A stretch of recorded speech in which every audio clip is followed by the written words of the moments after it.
Assalamualaikum warahmatullahi wabarakatuh. Saya Afi Saksena Nawawi, mahasiswa dari Prodi Bimbingan dan Penyuluhan Islam. Karena kebetulan saya tag videonya masih pagi, jadi saya ucapkan selamat pagi dan selamat beraktivitas pada semua teman-teman yang menyaksikan video ini. Semoga kita semua diberikan hal-hal yang cukup untuk dapat memulai hari dan melewati hari ini hingga nanti di penghujung waktu untuk istirahat kita bisa mengevaluasi apa yang telah kita lalui hari ini. Dan seperti di video-video saya sebelumnya, jika teman-teman ada yang belum menyaksikan bisa dilihat di channel ini. Saya akan membahas tentang psikologi Islam dengan tema kali ini, yaitu potensi intuisi dalam psikologi Islam.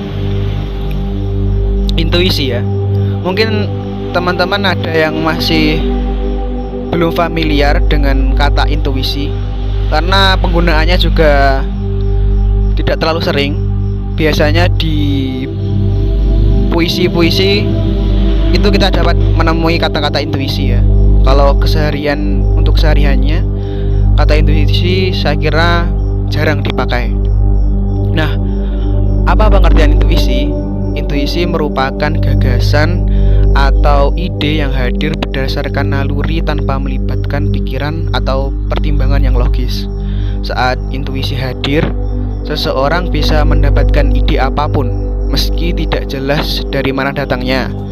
Intuisi bisa hadir dalam bentuk firasat atau perasaan yang sering disalahartikan sebagai imajinasi. Nah, setelah mendengar penjelasan dari intuisi, mungkin teman-teman mulai terbayang apa itu intuisi ya.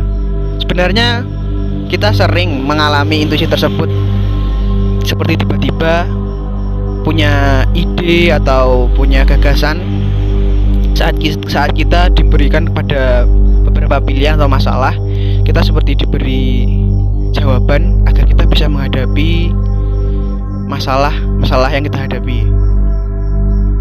Nah, intuisi itu bermacam-macam. Dalam khasanah Islam, potensi intuisi terbagi menjadi beberapa macam sehingga dapat membedakan potensi instingtif yang positif maupun negatif. Intuisi yang pertama adalah hatir. Hatir ialah bisikan yang menghujam ke dalam hati seorang tanpa diduga olehnya.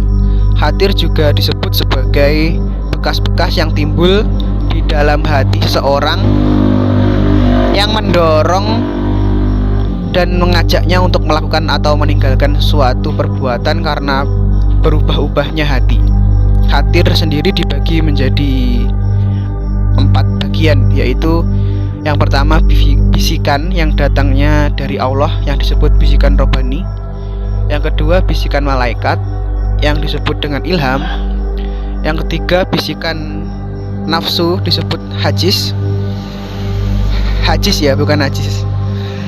Yang ketiga bisikan setan disebut dengan waswas. Nah, yang kedua bentuk dari intuisi yaitu bentuk ilham. Ilham adalah bisikan yang datangnya dari Allah melalui malaikat yang memiliki ciri-ciri. Apabila ilham datang, maka penerimanya tembus pandang atau tembus dengar dan tidak ada penghalang baginya.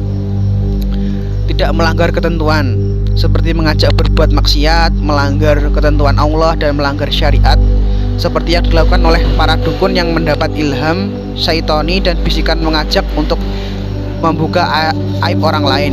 Jadi jika kita mendapat bisikan-bisikan yang mengajak kita kepada kemaksiatan, itu intuisi yang datangnya dari syaitan atau yang kita sebut dengan waswas tadi ya.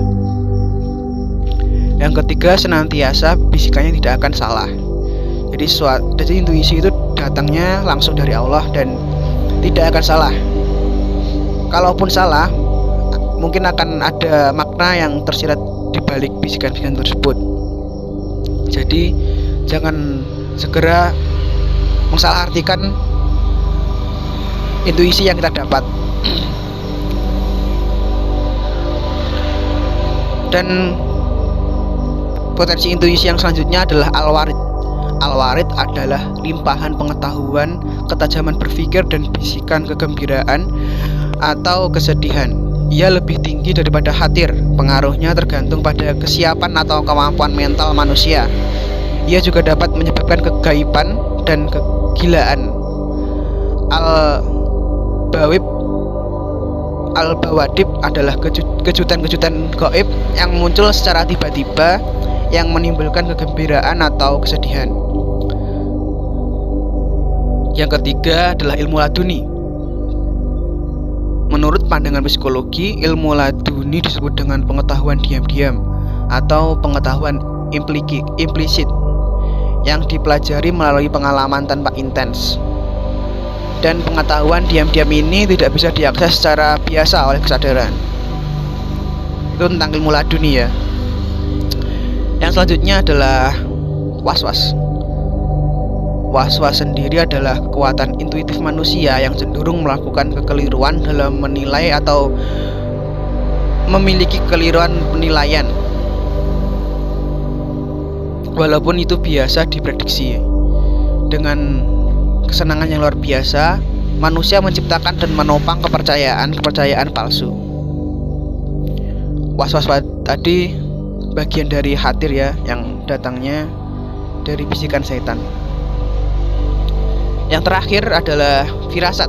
Firasat adalah kekuatan yang diberikan oleh Allah tidak hanya kepada cara memandang, melihat, memutuskan suatu perkara ataupun mencari jalan keluar. Akan tetapi kekuatan tersebut mencakup seluruh aspek kehidupan ini. Orang yang beriman mempunyai kelebihan kekuatan dalam bersabar menghadapi ujian dan cobaan, karena dia yakin bahwa hanya Allah lah yang mampu menyelamatkan dan memberikan jalan keluar dari ujian tersebut. Mungkin firasat ini ya yang sering kita dengar. Kita biasa mendapat firasat jika akan ada sesuatu. Mungkin itu yang sering kita alami ya, firasat namanya. Kalau intuisi saya kira masih jarang penggunaan katanya, tapi lebih sering dengan firasat. Selanjutnya adalah kedudukan intuisi dalam Islam.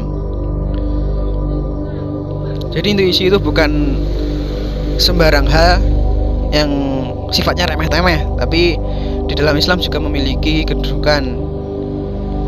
Bagi para sufi, segala pengetahuan yang bersumber dari intuisi, musyahadah, mukasyafah lebih sesuai dengan kebenaran daripada ilmu-ilmu yang digali dari argumentasi rasional dan akal. Wah, jadi kedudukan intuisi ini lebih tinggi ya dari kebenaran ilmu-ilmu yang digali dari argumen-argumen dan rasional akal. Mereka menyatakan bahwa indera-indera manusia dan fakultas akalnya hanya menyentuh wilayah lahiriah alam dan manifestasinya. Namun manusia dapat berhubungan secara langsung dan intuitif dengan hakikat tunggal akal melalui dimensi-dimensi batiniahnya. Dan hal ini sangat berpengaruh ketika manusia telah suci, lepas dan jauh dari segala bentuk ikatan dan ketergantungan lahiriahnya. Di kalangan pemikir muslim, intuisi menempati kedudukan yang paling baik sebagai sumber maupun pendekatan untuk mendapatkan pengetahuan. Mereka selalu memanfaatkan intuisi dalam melakukan kerja ilmiah untuk mendampingi akal, sehingga di samping ada target-target yang harus dicapai melalui pemikiran, mereka juga mengharapkan datangnya pengetahuan yang sifatnya dianugerahkan melalui intuisi tersebut. Maka dalam mekanisme kerja ilmiah mereka, intuisi bisa berfungsi melengkapi pengetahuan yang harus bisa dicapai dengan akal, maupun mencari terobosan pemecahan terhadap persoalan-persoalan yang tidak bisa dituntaskan akal pikiran. Terobosan ini semata-mata pemberian dari Allah. Jadi seperti itu penjelasan untuk intuisi. Mungkin kita akan lebih familiar dengan yang namanya firasat karena kita biasa merasakannya. Entah firasat, entah kejadian apa, kita akan diberikan firasat.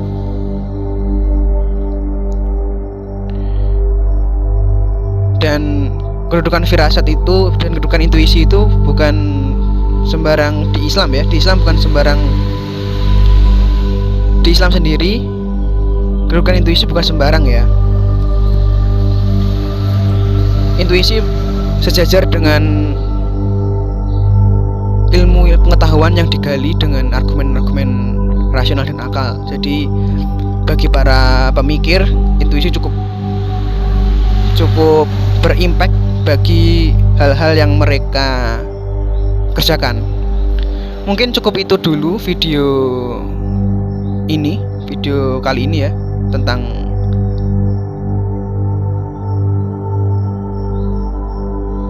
potensi intuisi dalam psikologi Islam. Kurang lebihnya saya minta maaf. Akhiran, wassalamualaikum warahmatullahi wabarakatuh.